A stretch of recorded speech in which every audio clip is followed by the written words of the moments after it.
तपाईहरु सिनेमा लगाउनुस्, हाउसफुल गरेर हामी हेर्नेछौँ। टिकट किनेर हेर्ने हाम्रो जिम्मा भो। नाट्यशाला भरिभरा हुनेछ, खाली हुँदैन। तपाईहरुले दर्शकको कमी पाउनुहुन्न।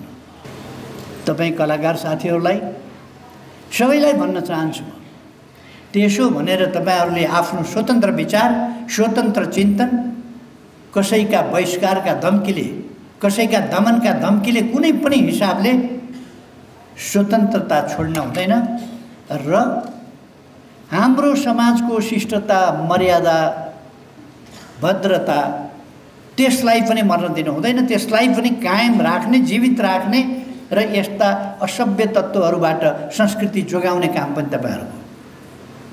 जो सही कलाकार कोही मान्छे पनि, एउटा मान्छे पनि मन पराउन नपाउने। अब बिहे पनि यिनीहरूले भने अनुसार गरिदिनु पर्ने, लभ गर्न पनि नपाइने क्या हो। फलानालाई किन मन पराइस्, फलानीलाई किन मन पराइस्, यिनीहरूले तोक्ने भए क्या। अब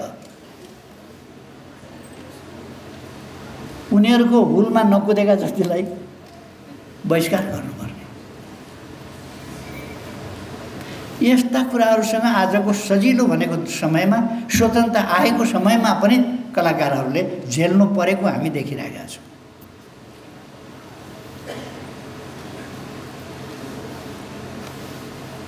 तपाईहरु नाटक देखाउनुस्, टिकट किनेर हेर्ने हाम्रो जिम्मा भो। नाट्यशाला भरिभरा हुनेछ, खाली हुँदैन। तपाईहरुले दर्शकको कमी पाउनुहुन्न। तपाईहरु सिनेमा लगाउनुस्, हाउसफुल गरेर हामी हेर्नेछौँ। राम्रो सिनेमा बनाउनुस्। बहिष्कार गर्ने प्रेतहरूको झुण्ड सानो छ, यो हल्ला मात्रै ठुलो हो। 4 वटा स्याल कराउँछन्, राति उदी बनै घन्किए जस्तो हुन्छ। कराउने जम्मा 4 वटा स्याल, तिनीहरू धेरै छैनन्।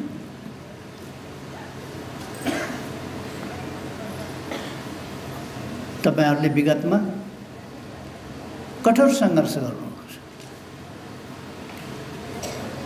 तपाईहरु गाउँ-गाउँमा गएर गिटार बजाएर, मादल बजाएर, ढोलक बजाएर अनेक हिसाबले आफ्ना खालका कामहरू गर्नुपर्छ।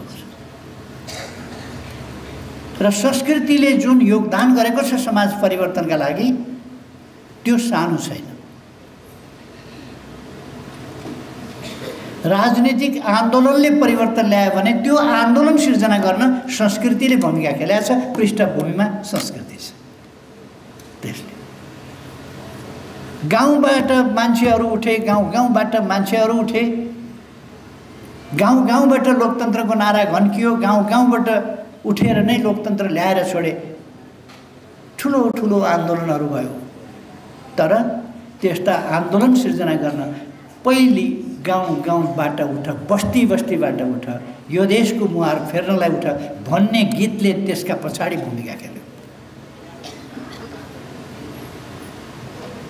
तपाईहरु आगामी लिडरसिप पनि त्यसै गरी एकताबद्ध भएर बनाउनुहुन्छ भन्ने मैले विश्वास लिएको छु। तपाईहरु एकताबद्ध भएर यस सुकर्ममा लागेपछि छेउमा बसेर कराउनेहरू अचम्म लाग्छ। बौला कुकुरले जस्तो जसको खुट्टा भेट्यो त्यसको टोक्ने, जसको यता फर्क्यो घाउ गरेछ, उता फर्क्यो घाउ गरेछ, उसलाई भेट्यो